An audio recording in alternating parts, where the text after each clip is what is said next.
uma pergunta que o pessoal falou assim, poxa, antes você tinha 500 máquinas, mais ou menos, cada máquina eu falava de 4, 5 pontos, eu vou precisar de 2.000 sensores aqui, né? Então, uma das coisas que o IoT nos ajuda também, né? Hoje, como você tem medição de hora em hora, né?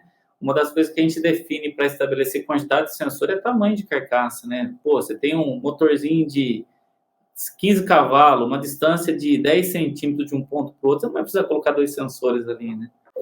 Eu tenho uma regra, posso falar para você qual é a minha regra? Eu falo Lógico. assim pro pessoal o seguinte: quantos sensores você tem que ter no equipamento?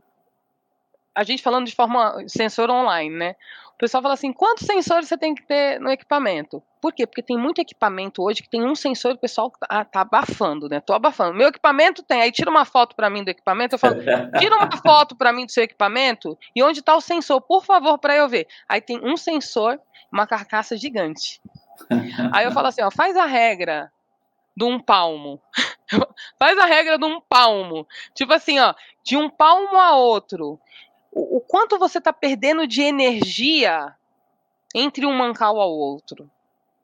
Dependendo do que você quer, porque você não quer pegar uma alta energia, uma alta amplitude. Porque Sim, quando tiver muito alto, que vai estar passando lá para o outro mancal, sim, não faz mais sentido. Então, sim. sempre avaliar a regra de um palmo. Eu falo para eles assim: avalie a regra do 2 palmos, que você sabe mais ou menos quantos sensores você vai precisar.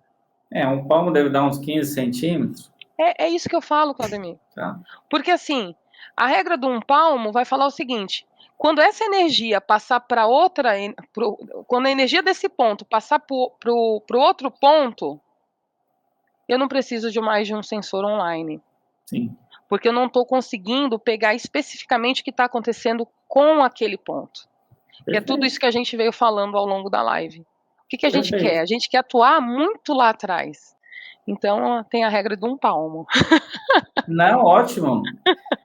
Legal, gostei de um palmo, hein? Nunca usei essa regra, hein? Eu inventei. Você inventou. Para facilitar, né? Que o pessoal não. Quantos que eu coloco aqui? Faz a regra de 1 palmo, aí você já vai saber. Assim, de forma clara, tudo tem que ser analisado, tem pontos É, específicos, mas de uma forma mais geral, porque assim, tem equipamentos muito grandes com um sensor só e a pessoa está achando que já consegue ter todos os dados e não tem, gente. É muito complicado isso. é isso aí. Eu concordo com você. Eu acho que a gente tem que, cada caso é um caso, né? A gente tem que estudar, entender a criticidade do equipamento. Às vezes, por mais que o equipamento é pequeno, mas para uma linha de produção, você vai correr risco por quê, né? Então, primeiro é ter a lista de criticidade, conhecer os modos potenciais de falha, e aí você criar as regras baseado naquilo que você tem no mercado. Isso aí.